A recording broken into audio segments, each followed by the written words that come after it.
So what could we expect from this audacious boy from distant Baku? And later Nikita wrote that all were expecting something exotic. But that which happened was not anticipated by anyone. I can only add, not even anticipated by myself. The only remaining question was whether a 14-year-old boy from Baku could keep up with this phenomenal pace. You are listening to Kasparovchess.com podcast, episode 16.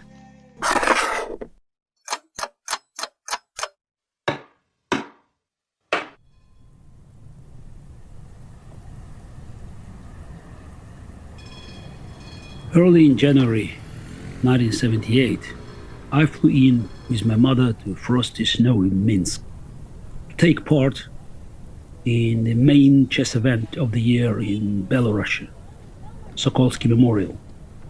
This tournament was held in memory of the well-known teacher and theoretician, for some time the strongest player in Belarus, Alexei Sokolsky. He had many interesting ideas, but not surprisingly, his name is connected mostly to the first B4 opening that still carries his name. This kind of events organized in the former Soviet republics typically were very local, featured strongest local players and some of the young talented players who could have a chance to make a master norm. And some invited players that were required to have the higher status of the tournament. They were carefully selected and always picked among strong masters or even GMs if organizers had financial resources to attract one. My invitation was, of course, an exception. And though I was already 2 times Soviet junior champion under 18, the decisive factor that tilted the balance in my favor was a call from Moscow to the organizers from my teacher, Mikhail Botvinnik. And while the organizers had doubts about me, they couldn't say no to the patriarch of Soviet chess. The weather in Minsk was not very inviting for a boy who grew up in the south of the Soviet Union. Severe winter, cold hotel on the outskirts of the city, and a freezing tram that we had to take, travel to the playing venue at the Republican Chess Club. And our Minsk adventure started with an accident. After setting in, my mother and I, we looked for a place to eat. It was time for dinner. But on the way to the local canteen, I made one uncertain step on the pavement and fell into a deep hole covered by a thick layer of snow. I was able to get out only with my mother's help. I was completely soaked, and we had to rush back to the hotel to change. First, my mother was seriously alarmed, but then she laughed and she said, "Look, Gary, it's better to take a tumble before the start than during the tournament." At the opening ceremony, we felt lonely. Shakarov and then Nikitin arrived later, and I looked around at my formidable opponents. On top of the old best Belarusian players, led by Viktor Koprechik, who was on the way of making a Grandmaster title and already played in the Soviet championships. There was a Grandmaster, Anatoly Lutikov from Moldova, who passed his peak, of course, but still a GM who played in several Soviet national championships. And 2 other invited players, the famous master from Riga, Yanis Klovans, and Alexander Zakharov. Again, both had an experience of playing in Soviet national championships. I remember whispering to my mother's ear, "Oh, do you think it's possible that I could score here +2? That was the master norm, 9.5 out of 17. She looked back at me and said very confidently, "Of course you will. Needless to say, it was the strongest tournament I ever played. No comparison to Sokolsky Memorial in 1976. And I could sense that everybody around looked at me with some interest. So what could we expect from this audacious boy from distant Baku? And later Nikita wrote that all were expecting something exotic. But that which happened was not anticipated by anyone. I can only add, not even anticipated by myself. But despite my usual anxiety before the start, I thought I could do well in this tournament. I was well prepared, worked really hard, and I could feel that was the right moment to demonstrate my true potential. In the first round, I had black pieces against Sergei Yuferov, one of the strongest Belarusian players and well-known theoretician. And I was pleased that we very quickly played opening moves in the King's Indian, popular line, and Yuferov went on for new idea recently introduced by Gennady Sosonko. And I think he was not expecting that I would be not just prepared for the idea, but also had a brilliant blow that I prepared at home on my own. The idea of Sosonko was attractive at first sight. White wanted to prevent g5, g4 breakthrough by having enough pieces attacking g4 square, but to make it even more effective, they wanted the rook from f1 to be on c1, and then queen goes back to d1. And since they had enough force to stop immediate g4, then white could develop its initiative on the queen side. But it was an illusion, because black still played g4, and though later their improvements were found, that g4 could be postponed, and I could start with a phenomenal knight sacrifice. Knight takes a3. That's a computer move 22, and also the better move order after g4. But without wasting too much time on describing this very eventful game, you could look at this on your computer. I can just give a few of my impressions, some memories. Because when I played g4 and when I just took on g2, Yuferov was quite shocked.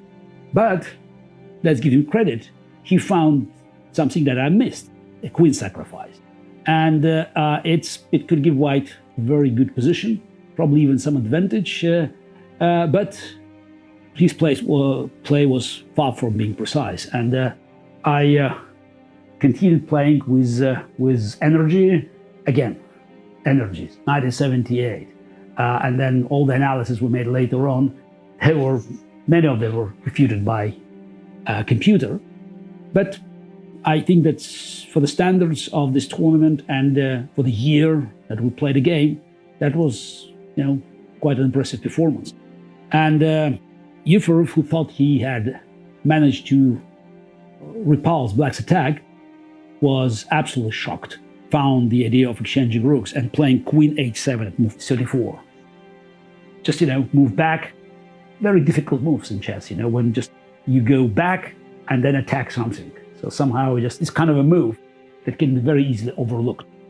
And after a long thought, he decided to give up a piece, because losing pawn on e4 and d5 will give black a decisive advantage and an easy game. He thought to build a fortress by trying to use his knights that protected each other, and maybe he thought that his young opponent would not be up to the task to destroy this fortress, but I did a good job. Not, again, the fastest. Machine can tell you that black could win earlier, but it was still a very convincing victory. It goes without saying, this game made an impression. But still, many players thought that this victory was very much a result of my opening preparation. Yes, I played well, energetically, but let's see what happens next. And next, round 2, I faced an old experienced master, local master, Abram Roisman, who decided to go for a very rare line in Ruy Lopez. Knight d4, move 3. It's the so-called bird defense. I was not well prepared, but I remember that I saw an idea of an immediate breakthrough in the center, and I thought it would be nice to try this. Black response was not the best one, taking pawn on e5 at move 9, opened a file, and also bishop on c1, so it helped white to bring pieces to the attack. And my move 10, actually, bishop takes f7, I was very happy to make the move. Probably was not the best, very attractive, but simply take on e5 and then playing knight d2 would be probably stronger. But I like the position because black king was on f7, I recovered the piece immediately, and I thought that it would give me an easy game. Though it was not as simple as I expected, because black very quickly also developed pieces, and while I had a pressure on f-file, there was some pressure on g-file, and black had 2 bishops, but still, white had an advantage. And the critical moment happened after black very optimistically played h5. That was not the best move. Simply going back on e6 with bishop was the best idea. And from that moment, I played very creatively. And I remember that these next few moves made great impression on Mikhail Botvinnik. I started with bishop g5. That's definitely a move that made Roisman tremble. And he just found best defense, queen d8, but spent a lot of time because I could tell my move bishop g5 shattered his confidence. And then I just about something so unusual that I couldn't avoid this temptation. Instead of simply going back with my bishop on h4, I tried something really unique. So, and my next move, queen f4, h4, and especially g4 at move 22, they were sensational. I think that definitely made a statement for the whole tournament. And Roisman simply collapsed. You know, playing this kind of chess, I mean, was highly unusual to him. So I guess some of the players, thought about Tal's reincarnation, because playing with these pawns outside of the king, with 2 rooks being on g-file, that was something that nobody could expect. Roisman missed the only defense, but it's very much computer defense that he failed to find, and I won the game and had 2 out of 2 and 2 brilliant victories. But the game that convinced everybody that I was a very serious opponent, probably already too strong for many of my opponents in this tournament, was played in round 3. I played against another local master and very famous coach, Mikhail Botvinnik. He played a very solid positional game. No complications, no theoretical duels. And while, his opening was not very pretentious, he made an interesting psychological trap. He sacrificed a pawn, which I had to turn down. But I was too confident, so I grabbed the pawn. I thought it would be just a pawn and the white initiative would expire quickly, but I was wrong. And just recognizing that white had serious pressure, I decided to gamble and took a second pawn. and thought that I found something brilliant. But this brilliant idea with knight e5 that I was so proud of in 1978, guess what? Was refuted by a computer that found fairly simple, the moment you see it on the board, it looks simple, refutation. Again, coming back. So knight e3 at move 20. That's exactly what I already mentioned, that going back with a piece that is located in a strong attacking position, it's one of the most difficult moves that even strong players can overlook. Of course, machine doesn't. But Cheryshavsky missed it. And of course, he didn't go for a queen. I thought that maybe he would be tempted to with a queen. And I was not afraid of sacrificing my strongest piece for sufficient material compensation. This was one of the things that I learned quickly from Nikitin, who used to say that queen is the weakest piece because it can be attacked by any other piece and it should escape when it's being attacked. But Cheryshavsky took only 5, again, on move 20. And after I played king g7, I decided to offer a draw. That was a psychological trick from my side. I saw that knight f4 was no good, but I wanted to provoke my opponent, who believed that I was scared and fairly quickly played knight f4. And then everything miraculously worked in my favor. I took on c3, and at move 24, my bishop went back to a3. Now, again, it's one move that saved me from 2 threats. My bishop on b2, which was hanging, escaped, and at the same time protected pawn on e7. The rest of the game was quite interesting because machine shows that it was not perfect at all.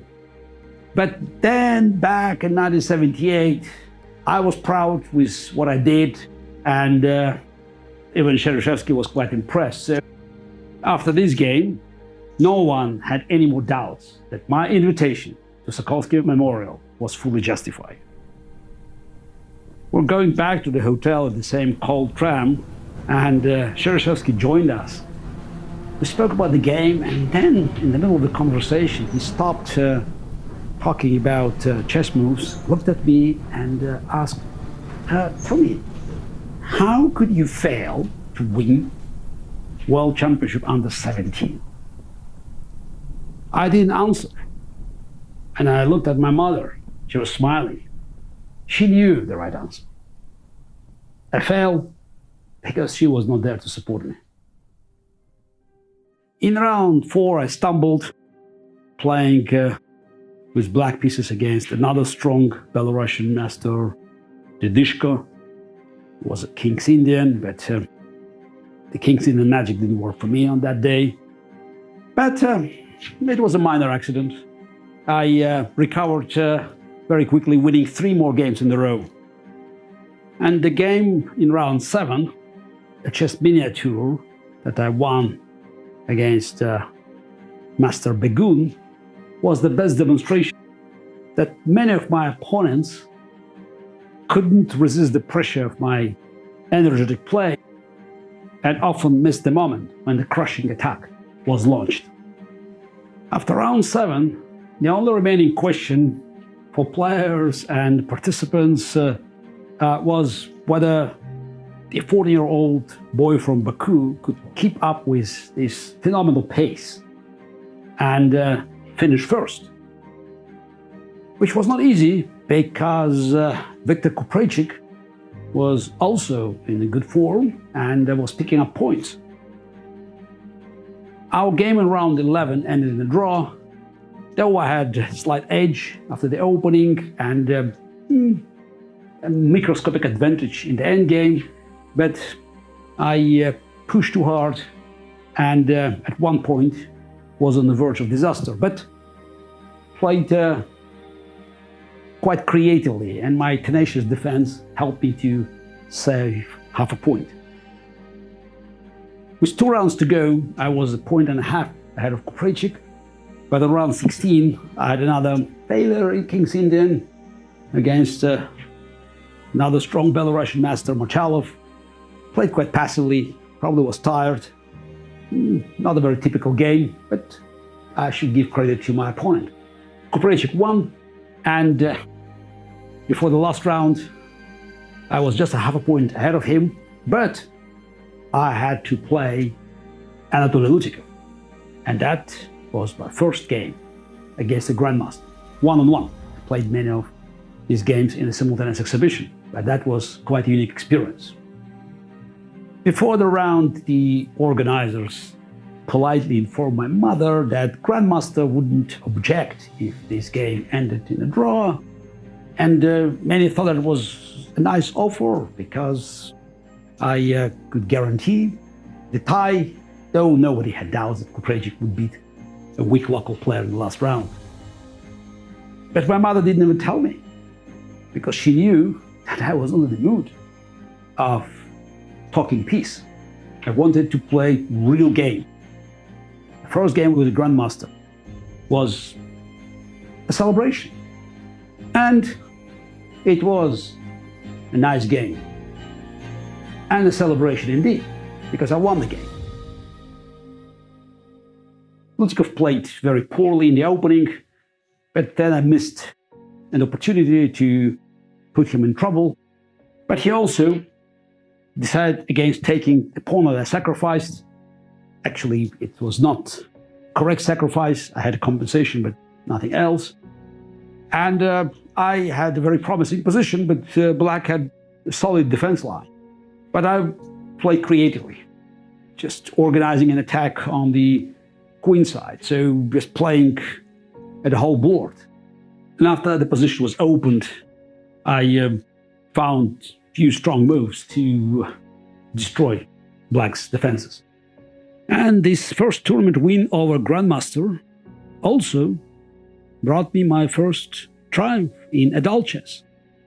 Confidently taking first place in a very strong field and surpassing the master norm by 3.5 points. You of course remember my doubts about making +2, 9.5 out of 17.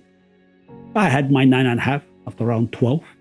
So last 5 rounds, I played already as the newly born master.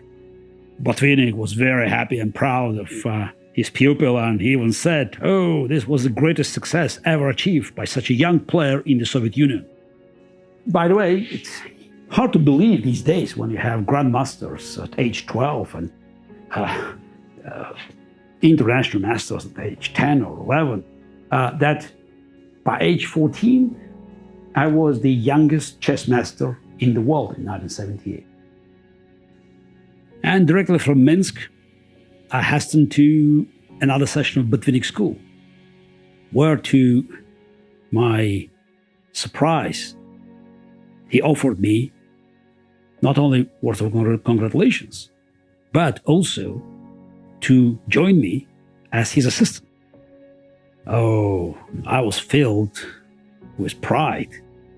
It meant that I was already able in some way to help my great teacher. Alas, this first session with me as an assistant turned to be the last one, because unfortunately school was closed due to the removal of financial support from Soviet Trade Union organization.